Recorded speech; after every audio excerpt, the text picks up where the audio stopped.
Graça e paz, irmãos. Muita alegria no coração, mais esse dia, mais uma oportunidade que temos de estar diante do Senhor, como igreja do Senhor, comprada com o precioso sangue de Cristo. É um privilégio nós podermos todos juntos confessarmos o Senhor e termos plena convicção, irmãos, de que o Senhor está aqui nesse lugar. Sabe? O Senhor, lá em Apocalipse, fala muito claramente que Jesus, quando se revela a João, ele fala para João que ele tem as 7 estrelas na mão direita e que ele anda no meio dos candeeiros. Então, quando ele vai fazer a explicação disso, ele fala: as sete estrelas são os 7 anjos das igrejas. Então, nós temos que ter plena certeza que o Senhor, ele tem cada um de nós na sua mão direita. E Ele é que controla todas as nossas vidas. E quando a igreja se reúne, como o candeeiro, ele está passeando no meio, sabe? Isso é um privilégio muito grande, nós podermos saber que nós estamos reunidos aqui e o nosso Senhor está passeando entre nós, né? Por isso que nós precisamos, por isso que Ele falou: quando 2 ou 3 se reunirem em meu nome, ali eu estarei. Ele está por quê, irmão? Porque o nosso inimigo, o nosso adversário anda ao nosso derredor, né? E ele está atento também a tudo aquilo que é semeado no nosso coração. A gente estudou a palavra do semeador na sexta-feira, foi tão precioso que a gente pode ver que a primeira semente que cai ali na beira do caminho, e vem o maligno, o diabo, e arrebata a semente que foi plantada no coração, para que essa semente não germine, não produza. Como nós precisamos ouvir a palavra do Senhor e tomar ela. Não, essa é minha, essa eu não largo, porque essa palavra que o Senhor me deu hoje é uma palavra que vai mudar a minha vida, né? Então é com essa convicção, irmãos, que nós precisamos ir aos pés do Senhor, ouvindo a sua palavra, para que realmente essa palavra faça o serviço em nós, aquilo que apraz ao Senhor.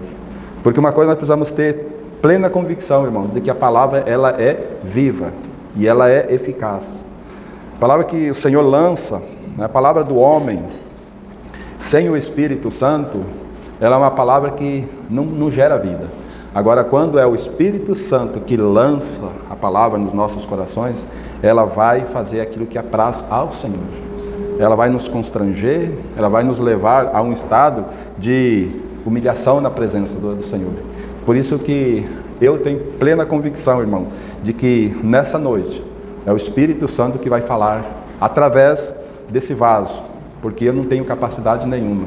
O Senhor é quem está me capacitando para que a palavra que sair, ela saia direto do trono da graça, para que então ela faça aquilo que apraz ao Senhor, né? Vamos abrir a palavra do Senhor em 1 Pedro, capítulo 1, a partir do verso 3. Bendito o Deus e Pai de nosso Senhor Jesus Cristo, que segundo a sua muita misericórdia, nos regenerou para uma viva esperança, mediante a ressurreição de Jesus Cristo entre os mortos, para uma herança incorruptível, sem mácula, imarcessível, reservada nos céus, para vós outros, que sois guardados pelo poder de Deus, mediante a fé, para a salvação, preparada para revelar-se no último tempo. Nisto exultais, embora no presente, por breve tempo, se necessário, sejais contristado por várias provações, para que, uma vez confirmado o valor da vossa fé, muito mais preciosa do que o ouro puro, perecível, mesmo apurado por fogo, redunde em louvor, glória e honra na revelação de Jesus Cristo, a quem não havendo visto, amais, no qual não vendo, agora mas crendo, exultais com alegria indivisível e cheia de glória, obtendo o fim da vossa fé, a salvação da vossa alma. Amém? Oremos ao Senhor. Querido Pai, nós, diante do trono da graça, estamos, cada um de nós aqui, Senhor. Só estamos diante do trono da graça por causa do precioso sangue de Cristo, que foi vertido ali na cruz, onde nos purificou de todo o nosso pecado, e abrindo esse caminho através do seu corpo que foi partido ali na cruz, nos levando diretamente ao trono da graça. Não há mais véu no santuário. o véu foi rasgado de alto a baixo, nos dando esse livre acesso. E é diante do trono da graça, Pai, que nós estamos nessa noite, para recebermos toda a graça, toda a misericórdia que necessitamos para as nossas vidas. Por isso, clamamos ao Espírito Santo que nos assista nessa noite, que convença os nossos corações, que venha de encontro às nossas dificuldades e revele-se a cada um de nós. Pai, não permita que nós venhamos a naufragar nas nossas dificuldades do dia a dia. Não permita, Senhor, que as tribulações que nós temos passado, Senhor, venha ser impedimento de nós estarmos na Tua presença. Ó Senhor, como é precioso nós podermos confessar que Tu és o nosso Senhor. Ó Senhor, como é precioso nós se reunirmos como igreja e saber que o Senhor está no meio de nós. Ó Senhor, essa noite, toma cada um de nós e fala a nós. Abre os céus para nós, Senhor. E nós clamamos nesse momento, Senhor, todo o intuito do inimigo de nos tirar a atenção, todo o intuito do inimigo de separar-nos do Teu grande amor, todos os reveses de Satanás que tem vindo contra nós está repreendido no nome de Jesus.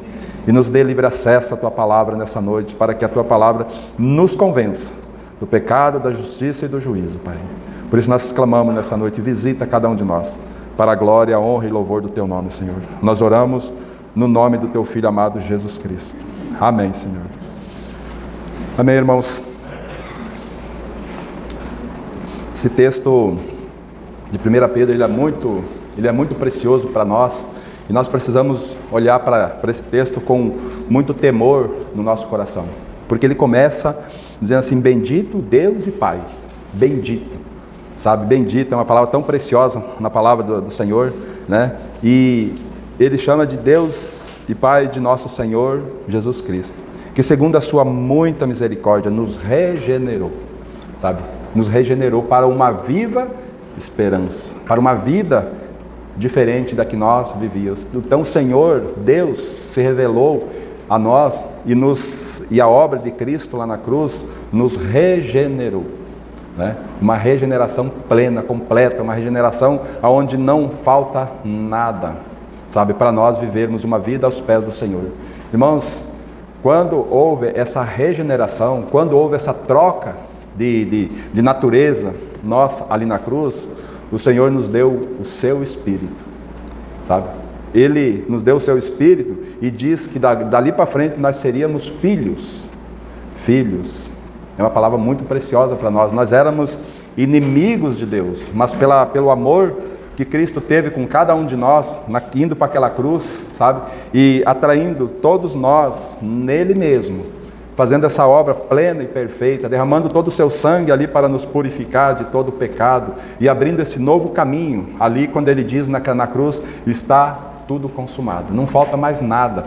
Aí então ele nos regenerou para uma viva esperança. Sabe qual é essa esperança, irmãos, que Deus tem trazido para nós? De vivermos eternamente com Ele. Sabe, a nossa esperança é que o Senhor volte para buscar-nos, para que vivamos eternamente com Ele. Então essa esperança não pode em nenhum minuto sair da nossa mente, sabe? Porque senão nós vamos naufragar no nosso viver diário. Nós vamos andar nesse mundo de forma inadequada se essa esperança da volta do Senhor não estiver tão firme em nós, né? Então, como nós precisamos saber, assim como o Senhor regenerou Pedro, sabe, aquele homem que andou 3 anos e meio com o nosso Senhor, ouviu tudo do nosso Senhor, sabe? Ouviu todos os ensinamentos do nosso Senhor, viu os milagres do Senhor, e quantas vezes o Senhor falou com Pedro, mas quando, naquela noite, aonde o Senhor foi preso, Pedro negou o Senhor, três vezes, uma das vezes ele chegou a blasfemar contra o Senhor, né? Mas então quando o Senhor foi para a cruz e foi ressuscitado, aí sim, aí ele foi ao encontro de Pedro, né? Lá naquela fogueira, na beira do mar, ele chega, ele chama, Pedro negou o nosso Senhor Jesus, ali no pátio, né, do sumo sacerdote, então, em frente à fogueira, e o Senhor faz uma fogueira lá em frente daquele mar, e chama Pedro, e diz, Pedro, tu me amas? Né? Então Pedro, aquele homem que que tinha tantas coisas para falar, ele sempre falava, ele sempre tinha uma resposta, ele sempre usava o seu poder natural de falar, porque ele era muito falador. Ali na frente daquela fogueira, o Senhor fez com que ele se calasse. Ele diz assim, na terceira vez que o Senhor pergunta para ele assim, Pedro, tu me amas? Ele diz, tu sabes, Senhor, que eu não tenho esse amor que o Senhor quer. Então o Senhor disse, em todas as vezes o Senhor disse assim, apacenta as minhas ovelhas, apacenta os meus cordeiros, né? Então, e aqui chega, aí quando ele chega aqui, ele diz que ele foi regenerado para uma viva esperança, e trazendo para nós, irmãos, na nossa caminhada cristã, um dia o Senhor nos encontrou. Um dia o Senhor, nós estávamos ali na lama, nós estávamos mergulhados no pecado, e a palavra chegou a nós, né?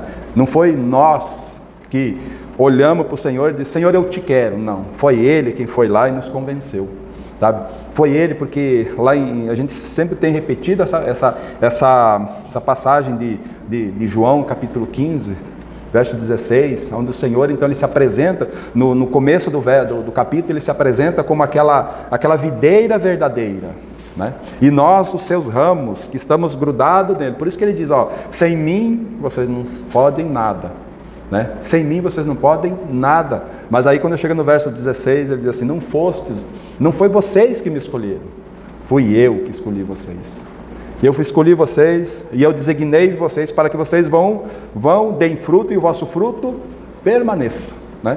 A quem que o Senhor está confiado que vai produzir fruto? Ao Espírito Santo, sabe? Ao Espírito Santo, porque quando nós cremos, como fala lá em Efésios, capítulo 1, fala assim, em quem também vós, depois que ouvistes a palavra da verdade, o evangelho da vossa salvação, e tendo nele crido, foste selado com o Santo Espírito da promessa. Então, irmãos, quando nós cremos, nós fomos selados com o Espírito Santo, fomos regenerados para uma viva esperança. Agora esse Espírito está conduzindo cada um de nós para uma esperança da volta do Senhor, sabe? Uma esperança da volta. E todo o intuito do Espírito Santo que habita em nós, sabe? Nós precisamos crer com muita fidelidade na obra da cruz, sabe? Para que, como o Senhor Jesus disse, aquele que não nascer de novo não pode ver o reino de Deus, né? Então, quando nós nascemos de novo, quando nós cremos na obra da cruz, nós nascemos de novo, somos novas criaturas. Mas nós precisamos crer também no Pentecostes, porque senão nós ficamos, Senhor, envia o teu Espírito, não, o Espírito Santo já veio lá no Pentecostes e encheu a igreja. Então, quando nós cremos na obra da cruz, precisamos crer na obra do Pentecostes, que ali o Espírito Santo foi derramado para a igreja, para encher a igreja. Então, quando nós temos essa convicção, irmãos, então nós somos regenerados. E essa viva esperança da volta do Senhor vai ser muito clara para nós, né? Aí como que nós vamos viver aqui, né? Como que nós vamos viver ainda nesse mundo, no nosso dia a dia? Como que é que nós vamos viver? Nós vamos ter que viver agora, como fala aqui no verso 4, buscando uma herança incorruptível, sem mácula, imarcessível, reservada nos céus para vós outros. Então, como é que nós vamos viver a nossa vida aqui, depois que nós fomos regenerados? Com a certeza de que nós vamos herdar, irmãos, uma coroa imarcessível, que ela está reservada nos céus para cada um de nós. Então, por isso que essa caminhada, ela precisa ser uma caminhada muito firme, olhando para o Senhor, porque nós vamos herdar, juntamente com Cristo, tudo aquilo que Cristo vai herdar, né? Que é esse universo, e nós estaremos juntamente com Cristo, sabe? Então, é algo muito precioso, né?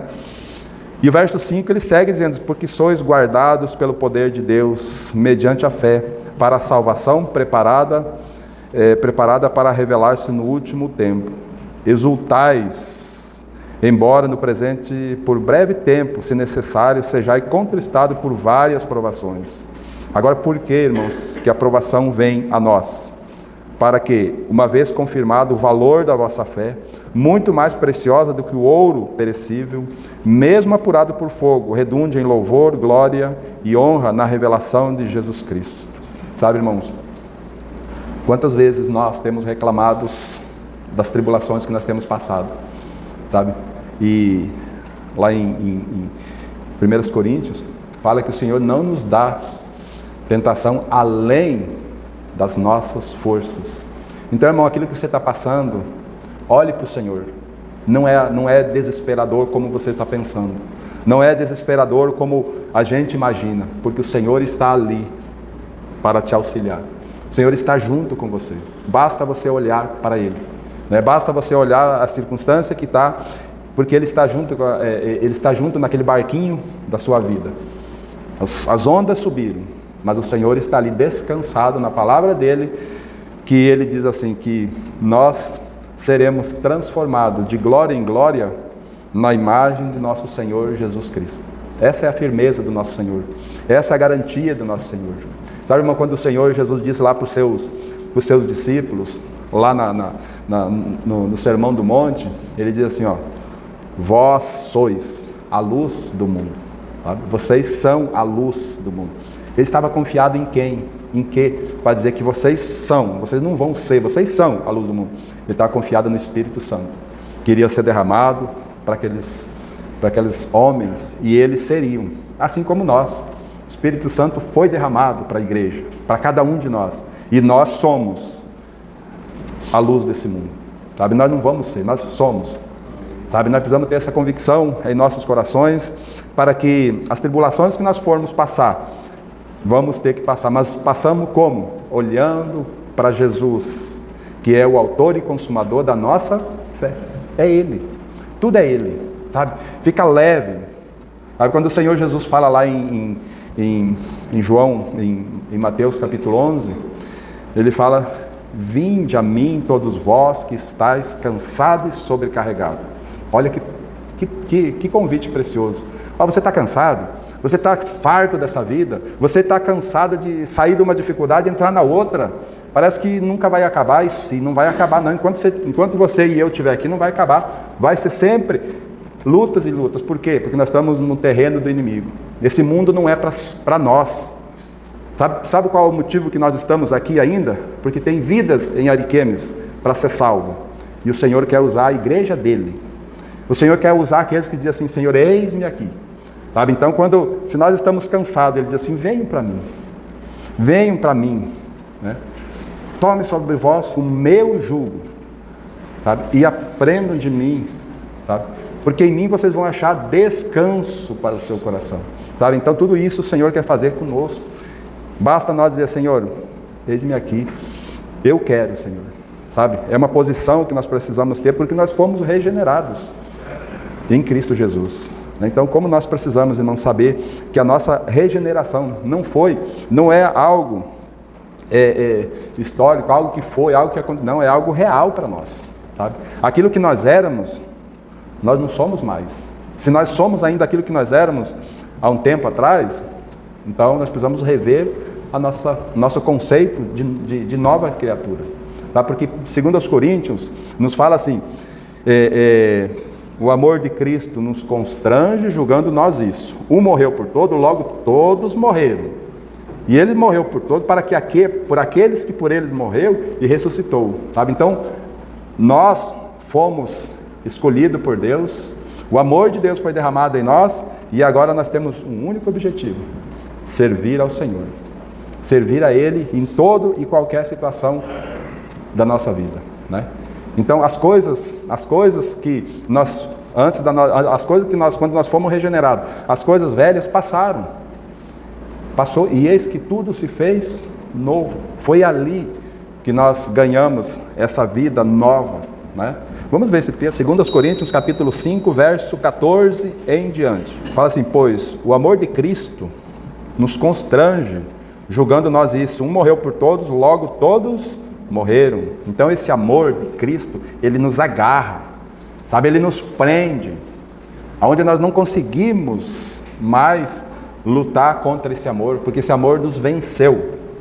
Essa é a convicção que nós precisamos ter, irmãos, sabe? E o Senhor, quando Ele nos agarrou, Ele vem ser a nossa vida. Os irmãos lembram lá em Gênesis, quando Adão comeu, a Eva comeu do fruto proibido e deu para Adão, e então Adão comeu e os olhos de ambos se abrem, e logo em seguida o Senhor vem no jardim, né? E pergunta: Adão, onde estás? Sabe? Será que o Senhor não sabia? O Senhor já tinha, e o Senhor conhecia onde que ele estava, mas o Senhor pergunta para ele: Adão, onde você está? Onde estás, Adão? Sabe, é uma pergunta que o Senhor sempre tem falado para nós. Valdeci, onde você estás? Você está na carne ou você está no Espírito? Sabe, o Senhor sempre vai fazer essa pergunta para cada um de nós. Onde você estás? Sabe, porque e aí Adão, ele dá aquela pergunta: eu fiquei com medo, né? Porque eu estava nu e fiquei com medo, então eu fugi, sabe? Então a primeira pergunta que o Senhor faz: quem te fez ver que você estava nu? Né? Então, e o Senhor tem feito essas perguntas para nós, muitas vezes, perguntando onde nós estamos e o que nós estamos fazendo, sabe? E aqui então nós precisamos olhar para um texto desse e saber que aonde nós estamos? Nós estamos envolvidos nesse amor de Cristo, sabe? Onde você está, Valdeci? Eu estou crucificado com Cristo, sabe? Então ele diz: o amor de Cristo nos constrange, julgando nós isso, morreu por todos, logo todos morreram. E ele morreu por todos, para que os que vivam, não vivam mais para si mesmos, mas para aquele que por eles morreu e ressuscitou, né? Então ele faz assim: e ele morreu por todos. Então Cristo na cruz morreu por toda a humanidade. Toda a humanidade precisaria ser salva, porque Cristo morreu por todos. Mas por que toda a humanidade não é salva? Porque aqui ele segue dizendo assim: para quê? Oh, esses para quê na Bíblia é tão precioso, irmãos. Para que os que vivem, né? Todos morreram, mas quem é que vive? Sabe? Quem é que vive? Lá em Colossenses 3, no início do verso 4, fala assim: quando Cristo, que é a nossa vida, sabe? Quando Cristo que é, ele não vai ser, ele é, irmãos. Se você creu e eu criei, ele não vai ser, ele é a minha vida, sabe? Ele é a minha vida. Então aqui, ele, para que os que vivam, aqueles que viveram, que creram na ressurreição, não vivam mais para si mesmos. E vai viver para quem? Para aquele que por eles morreu e ressuscitou. Simples assim, né? Então morremos, agora somos do Senhor. As tribulações vêm para nos aperfeiçoar, sabe? Veja o que fala aqui em Romanos, capítulo 8, verso 26, nos fala assim, irmãos: também o Espírito semelhantemente nos assiste em nossa fraqueza, porque não sabemos orar como convém, mas o mesmo Espírito intercede por nós sobremaneira com gemidos inexprimíveis. Sabe? Então nós temos aqui uma palavra tão preciosa, que o Espírito Santo, né, ele nos assiste, ele nos ajuda, ele nos conduz. Por quê? Porque nós não sabemos pedir como convém. É como que se nós dissesse assim: Senhor, me dê prosperidade, Senhor, para que eu viva nesse mundo tranquilo. O Espírito Santo fala assim: não dê prosperidade não para ele, porque se ele tiver prosperidade para viver tranquilo, ele vai esquecer do Senhor. Bota uma tribulação, Senhor. Então o Espírito Santo é aquele que nos assiste em nossas fraquezas, tá? Porque nós não sabemos pedir como convém.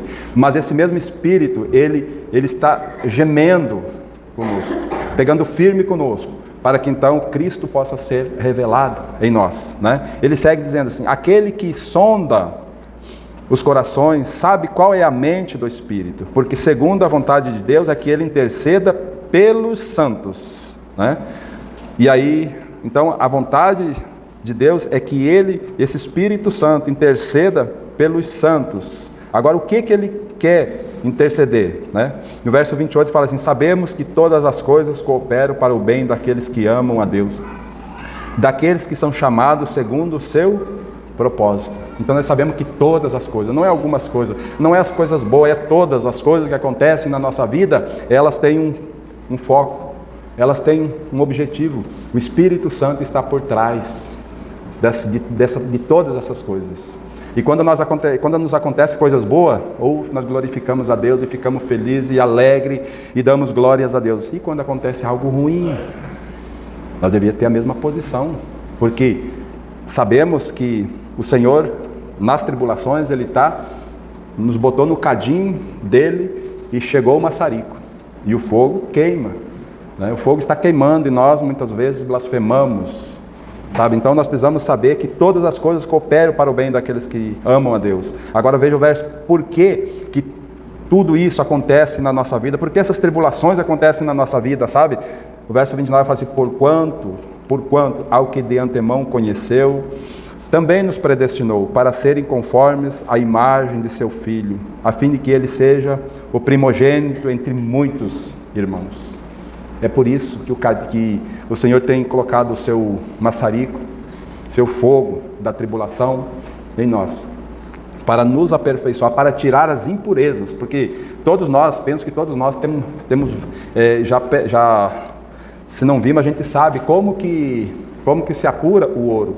Você pega lá da natureza, você olha para ele, você não, até se pegar uma pedra, pegar uma quantidade de ouro ali, e ela só foi queimada ali, e não foi derretida, você pode até jogar fora achando que é uma pedra inútil. Mas quando aquela porção juntou-se ali, que você limpou, começou a limpar ele, você botou ele no cadinho, e você chega o maçarico nele, irmão, aí você começa a ver as impurezas saindo. E elas vão subindo para cima, ela sobe e vai se encostando todo nas lateral do cadinho. Então o cadinho ele vai com o tempo, a pessoa que apura o ouro ali, ele tem que tirar aquele cadinho, jogar fora e colocar o outro, porque ele vai fechando, todas as impurezas vai se achegando nas lateral. E daqui a pouco você olha, só o ouro. Aí você pode queimar o que for, ele não gasta e ele chegou ao ponto, né? Então é só você aproveitar daquele ouro, né? E é assim que o Senhor está fazendo conosco, nos apurando para que Cristo seja formado em nós, porque Ele, imagine só, irmãos, Deus tinha o seu unigênito, o único, e todo esse universo Deus fez para esse unigênito, para esse Filho precioso, né? Mas no coração do nosso Senhor, no coração de Deus, Ele almejava ter uma família com muitos filhos, semelhantes, e aí entra nós na história. Adão peca, Adão cai, mas o plano de Deus, aí Cristo foi para a cruz. Por isso, irmãos, que Cristo foi para a cruz, a palavra de Deus diz que Cristo foi imolado antes da fundação do mundo, né? E nós fomos escolhidos por Deus antes da fundação do mundo. Antes nós já estávamos no coração de Deus, né? Basta você olhar ali Provérbios capítulo 8, que você vai ver aquela parte da sabedoria. A sabedoria estava com Deus. Quando Deus lançava os fundamentos da terra, a sabedoria era o arquiteto de Deus, e a sabedoria ali era Jesus, né? Até que na hora ele diz assim, e a sabedoria regozijava-se com os filhos dos homens. Lá, quando o Senhor estava formando tudo isso, Cristo estava lá e Ele já se regozijava com a sua igreja.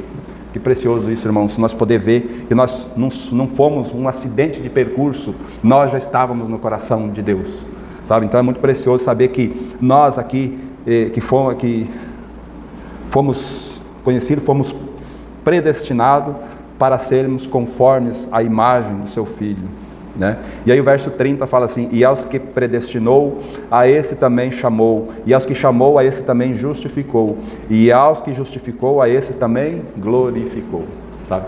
Então o Senhor fez tudo, deixou uma parte para nós. Eu fico olhando essa corrente, irmãos, com alguns elos, diz assim, nós fomos chamados, nós fomos justificados, nós fomos glorificados. Mas tem uma palavra aqui que parece que está faltando, a santificação, né? Santificação, irmãos, depende de nós, só isso. O Senhor nos chamou, o Senhor nos justificou, Ele nos chamou, Ele nos justificou e Ele nos glorificou. Aí Ele diz assim, se santifique-se. O que é santificar-se, irmãos? É você se oferecer ao Senhor, é você se entregar totalmente ao Senhor, sabe? A santificação é algo que precisa brotar do nosso coração, para que o Senhor então possa, quando nós nos consagramos ao Senhor, E essa consagração, irmãos, ela tem que ser dia a dia. Como que nós nos consagramos? Tomando a cruz, sabe? Como diz lá em Lucas, dia a dia, quem quiser vir após mim, dia a dia tome sua cruz e siga-me, sabe? Dia a dia nós nos consagramos ao Senhor, tomamos a cruz, Senhor, agora, e aí isso é santificar-se, né? Todos os dias nós estamos sendo santificados, para que então, quanto mais santificado diante do Senhor, mais nós vamos poder ver que Ele está nos glorificando. Cada vez mais nós estamos semelhantes a Cristo, sabe? Então nós vamos poder se entregar totalmente a esse Senhor maravilhoso. Vamos a mais um texto da palavra de Deus. 1 Timóteo capítulo 1, a partir do verso 3, nos fala assim: quando eu estava de viagem rumo à Macedônia, te roguei permanecesse ainda em Éfeso, para admoestares a certas pessoas, a fim de que não ensine outra doutrina, nem se ocupe com fábulas e genealogias sem fim, que antes promovem discussões do que o serviço de Deus na fé. Aí o verso 5, que é o nosso foco aqui, irmão. Ora, o intuito da presente admoestação visa ao amor que procede de coração puro, de consciência boa e de fé sem hipocrisia. Desviando-se algumas pessoas dessas coisas, perderam-se em loucuacidade frívola, pretendendo passar por mestres da lei, não compreendendo todavia nem o que dizem, nem os assuntos sobre os quais fazem ousadas asseverações. Amém? E aqui chama a nossa atenção, irmãos. Chama a nossa atenção porque o Senhor pergunta para nós: onde estás? O que estás fazendo? Né? Mas então a palavra de Deus nos fala aqui que a administração do Senhor, ela tem um único objetivo, né? Visa ao amor que procede de um coração puro. Como que deve ser o nosso viver? Como que nós precisamos, como que nós vamos ter um coração puro, né? Muitas pessoas olham assim e dizem: ah, mas eu vou fazer tal coisa porque eu estou sentindo no meu coração muita paz, muita alegria no meu coração. Irmãos, o nosso coração é enganoso, né? Como diz lá em Jeremias, enganoso é o coração mais do que todas as coisas, né? Mas, então, como que eu vou viver, né, olhando para o meu coração? Como que eu vou ter um coração puro? Olhando para o amor de Deus, sabe? Não confiando no nosso coração, mas confiando no amor de Deus. Porque lá em Romanos, capítulo 5, fala assim que o amor de Deus foi derramado em nosso coração. Ele foi derramado, ele não foi dado a conta boa, então ele foi derramado. Então como que nós confiamos no nosso coração? Nós confiamos no amor de Deus que foi derramado. Sabe? É nesse ponto que nós precisamos. Nós não confiamos na alegria do nosso coração, nós confiamos naquilo que Deus tem dado para nós na sua palavra. Nós confiamos no viver do Senhor e não naquilo que nós pensamos ou achamos, ou naquilo que nós nos alegramos dizendo assim: ah, afinal de contas eu estou tão alegre hoje. Não, alegre por quê, irmãos? Por que nós estamos alegres? Nós estamos alegres porque deu certo um negócio nosso? Nós estamos alegres porque aquilo que eu pensava em fazer deu certo? Ou nós estamos alegres porque Cristo nos salvou e nos tirou do império das trevas? Essa deve ser a nossa alegria, sabe? Daí, quando há essa alegria que nós fomos salvos, nós fomos tirados do inferno, nós temos um Deus que está nos conduzindo para que Cristo seja formado em nós. Quando nós percebemos isso, irmão, nada tira a nossa alegria. Porque se nós confiar no nosso coração, porque deu certo o negócio que eu fiz, deu aquilo que eu falei para aquela pessoa, ela acatou certinho, então deu tudo certo. E quando essa pessoa me contrariar, e quando esse negócio não der certo, como que vai ficar o meu coração? Entristecido? Não vai? Aborrecido? Xingando?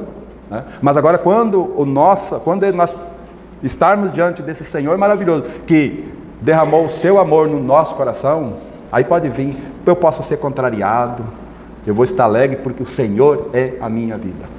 Sabe, eu não vou estar alegre por causa de situação, de circunstância na minha vida. Eu estou alegre porque Cristo é a minha vida. Então, irmão, essa a demonstração que ele fala aqui,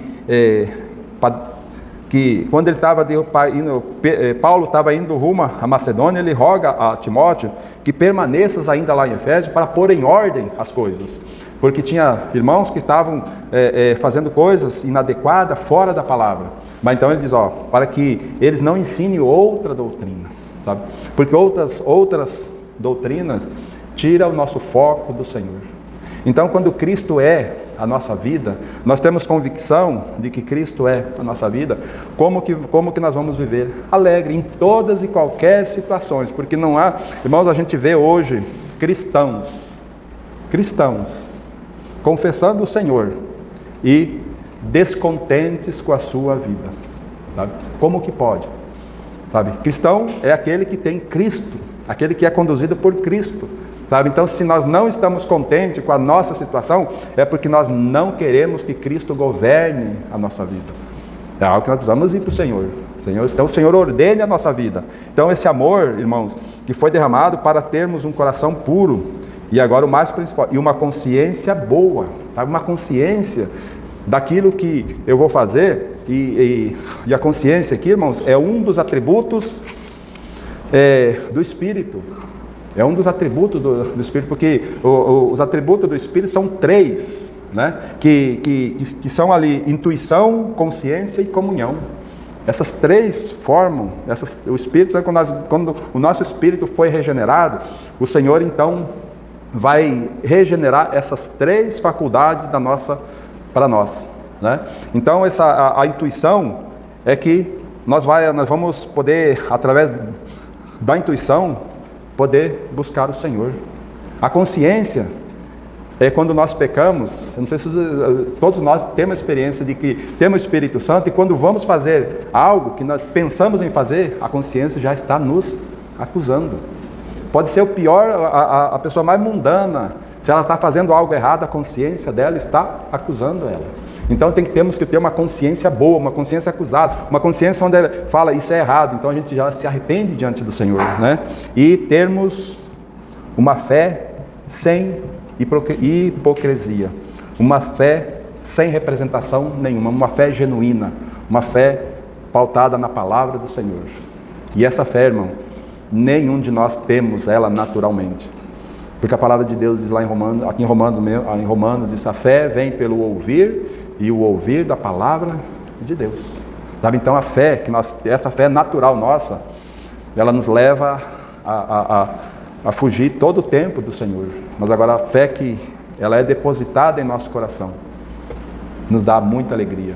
Nos dá muita alegria para que vivamos diante do Senhor. Sabe? Então esse texto ele é muito importante, irmãos, e eu quero ler mais um texto, primeira epístola de João, capítulo 4, verso 18, falando desse amor precioso que foi derramado em nosso coração aqui. Esse texto fala assim: no amor não existe medo, antes o perfeito amor lança fora o medo. Ora, o medo produz tormento, logo aquele que teme não é aperfeiçoado no amor. E aqui nós precisamos parar um pouco e analisar a nossa vida. Como que nós vivemos nesse mundo de hoje, sabe? Porque ela é muito preciosa. No amor não existe medo. Antes, o perfeito amor, aquele amor que foi derramado em nosso coração, aquela convicção de que Cristo é a nossa vida, lança fora todo o medo. Lança fora tudo, aquilo que nós temos naturalmente na nossa vida, lança fora tudo, né? Nós ficamos, porque nós não somos chamados para termos uma vida de covardes. Não, nós fomos chamados para ter uma vida de luta, uma vida de enfrentamento, porque não é mais nós, é Cristo em nós. Então, irmãos, quando nós vivemos uma vida com medo, eu tenho medo disso, eu tenho medo daquilo, eu tenho medo dos demônios, eu tenho medo, irmãos, muito maior é o que habita em nós do que o que habita no mundo, sabe? Nós temos que enfrentar tudo, não pela nossa força, pela força de Cristo. Não há nada que resista um cristão cheio do Espírito Santo, sabe? Cheio do Espírito, não há nada, não há doença, não há nada que resista a um cristão cheio do Espírito Santo, sabe? Então esse amor de Deus que foi derramado em cada um de nós, lança fora todo o medo, sabe? Então essa é a convicção que nós precisamos ter para ter uma vida cristã adequada nesses dias em que nós vivemos, né? Então tem muito cristão dizendo assim: se político tal ganhar, nós estamos perdidos. Nós podemos sair, se esse político ganhar, nós temos que sair do Brasil, sabe? Que Deus é esse que habita dentro de nós, sabe? Então, se o Senhor permitir que esse político ganhe, né, é soberania do Senhor. E se vem dificuldade para nós, é porque o Senhor quer nos purificar, porque Ele está para voltar. O Senhor está às portas, e Ele quer uma igreja gloriosa, uma igreja sem mácula, sem ruga, né? E o Espírito Santo está pegando firme conosco para isso. Então a nossa oração deve ser essa: ó Espírito, não tire a tua mão de sobre nós. Senhor, coloque a tua mão, sabe? Porque lá em Isaías 43, vai dizer assim, que quando nós passarmos pelas águas, elas não nos submergirão. Quando passarmos pelo fogo, ela não nos queimará. Porque ele diz: porque eu estou com vocês. Sadraque, Mesaque e Abidnego, lá naquela fornalha, quem estava lá? O quarto. Babilônia se dobrou para aquele quarto homem, que era Cristo Jesus. E esse mundo tem se dobrado para Cristo Jesus. E se esse Cristo maravilhoso vive em nós, por que nós vamos temer esse mundo? Podemos não, irmãos. Temos que ser corajosos. Temos que olhar para o Senhor e dizer: Senhor, eis-me aqui. Usa-me a mim, para a glória dEle. Amém? Querido Pai, nós te louvamos, Pai, por mais esse dia. Senhor, nós te louvamos pela Tua palavra nessa noite. Ó Espírito Santo, pega firme conosco. Revele cada dia mais a pessoa bendita de Cristo para cada um de nós. Ó Espírito Santo, ajuda a Tua igreja, ajuda cada um de nós nas nossas dificuldades, nos nossos medos, Senhor, vem de encontro. Senhor, nós clamamos pela Tua graça, Senhor. Sonda o nosso coração, Senhor. Visita o nosso coração, Senhor. Queremos abrir o nosso coração para Ti nesse momento, para que o Senhor entre e limpe aqueles quartos secretos, Senhor, que nós temos mantido, aqueles desejos secretos do nosso coração, Senhor. Entra e limpa. Tira tudo aquilo que não provém do Senhor, para o Senhor que está dentro do nosso coração. E derrama o Seu perfeito amor ali, Senhor. Para que nós sejamos valorosos na Tua presença, Senhor. Para que nós possamos fazer a Tua obra e não nos envolver com as nossas coisas nesse mundo. Ó Espírito Santo, pega firme conosco. Revele Cristo. E transforma as nossas vidas. Nós não queremos mais ser os mesmos, Senhor. Nós queremos mudança na nossa vida. Queremos que Cristo reine em nós, para que haja vida e vida em abundância, Senhor. Ajuda-nos, Pai. É o que nós te pedimos, no nome do Teu Filho amado, Jesus Cristo. Amém.